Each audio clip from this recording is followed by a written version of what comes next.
अस्सलाम वालेकुम प्यारे बच्चों। वालेकुम सलाम। आज हमारा नया सबक है श्री रामचंद्र जी। सबक का नाम क्या है? श्री रामचंद्र जी।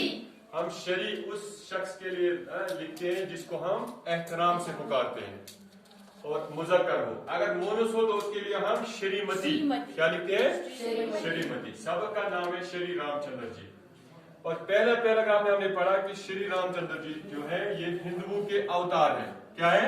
हिंदुओं के अवतार। अवतार उस शख्स को कहते हैं जो भगवान का रूप ले, जो भगवान का रूप। हिंदू मजहब के लोग इसे भगवान ही समझते हैं और बाकी मजहब के लोग भी श्री रामचंद्र जी को एहतराम करते हैं, उनकी इज्जत करते हैं, इज्जत की निगाह से देखते हैं। श्री रामचंद्र जी के वालिद का नाम था राजा दशरथ। क्या था नाम? राजा दशरथ। और वो अयोध्या के बादशाह थे। अयोध्या, ठीक है, जिसको आज अयोध्या बोलते हैं। राजा दशरथ की 3 रानियां थी। कितनी? 3 रानियां। यानी वाहिद में अगर हम लिखेंगे तो रानी हो गया, जब उसका जमा लिखेंगे तो रानियां।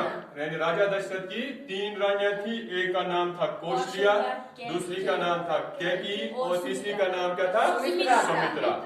और इन 3 रानियों से राजा दशरथ के 4 बेटे हुए। कितने? 4 बेटे। और उनके नाम है रामचंद्र, ठीक है, रामचंद्र, भरत, लक्ष्मण और शत्रुघ्न। ये 4 बेटे इन 3 रानियों से पैदा हुए। और रामचंद्र जी जो है वो कौशल्या के बतन से पैदा हुए, यानी कौशल्या ने रामचंद्र जी को जन्म दिया। इसी तरह से भरत जो है, भरत कैकेयी से जन्म लेता है, ठीक है, भरत कैकेयी के बतन से जन्म लेता है। और लक्ष्मण और शत्रुघ्न ये 2 बेटे जो है राजा दशरथ के, ये सुमित्रा के बतन से पैदा हुए। उनमें सबसे बड़ा था श्री रामचंद्र जी।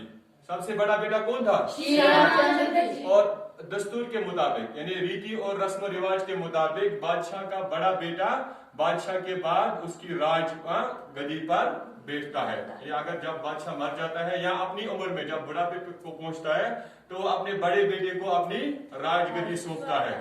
लेकिन और राजा दशरथ भी यही करना चाहता था। वो चाहता था कि रामचंद्र जी जो है वही मेरी इस राजपाट को संभाले।